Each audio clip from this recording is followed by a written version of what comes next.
नमस्कार दोस्तों।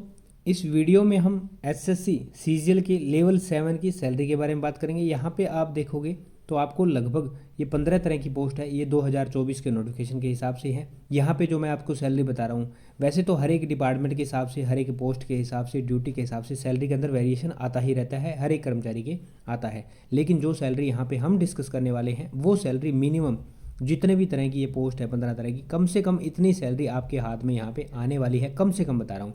कई बार क्या होता है, 3-4 साथी एक साथ तैयारी करते हैं तो वो उनकी मान लीजिए एक साथ जॉब भी लग जाती है, तो उनकी भी सैलरी के अंदर किसी महीने के बराबर आती है और किसी महीने की सैलरी के अंदर वेरिएशन आता है। एक की 2,000 रुपये कम है, एक साथी की 2,000 रुपये ज़्यादा है। अब बात कर लेते हैं हम इसके अंदर सैलरी के रिगार्डिंग, और लेवल 7 से संबंधित और भी जानकारियाँ ले लेंगे।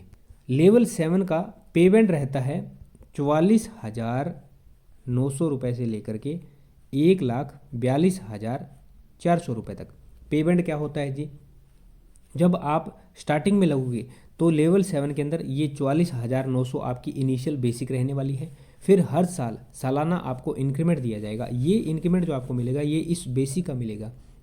3% इंक्रीमेंट सालाना दिया जाता है, जो आपकी लास्ट बेसिक थी। अब 44,900 पे जब आपको 3% का इंक्रीमेंट दिया जाएगा, जो आपकी बेसिक बनेगी उसके ऊपर अगले साल फिर आपको इंक्रीमेंट दिया जाएगा। फिर जो बेसिक बनेगी उसके ऊपर आपको उससे अगले साल इंक्रीमेंट दिया जाएगा।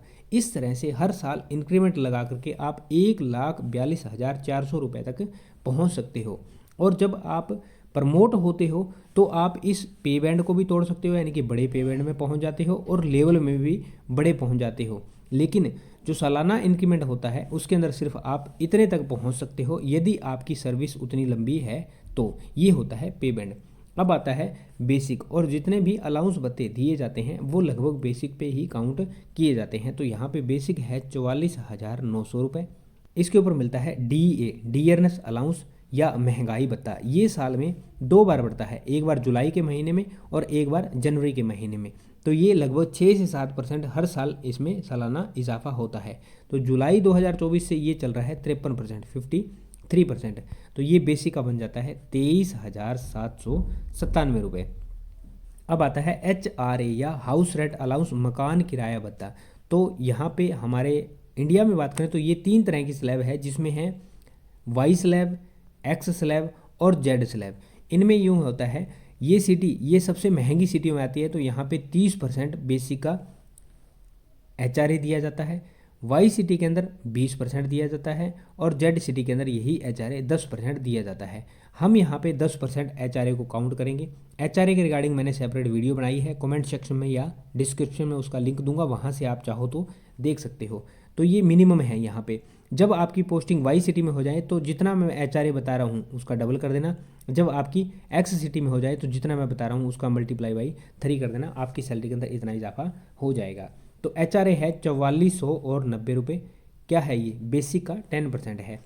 अब मिलता है TPT या TA इसको बोल देते हैं। तो ये ट्रांसपोर्ट अलाउंस होता है, ये भी आपके लेवल के हिसाब से मिलता है। तो जब आप लेवल 7 में हो तो यहाँ पे आपको 5400 रुपये कम से कम TA ट्रांसपोर्ट अलाउंस दिया जाएगा। ये होता है घर से ऑफिस और ऑफिस से घर आने के लिए।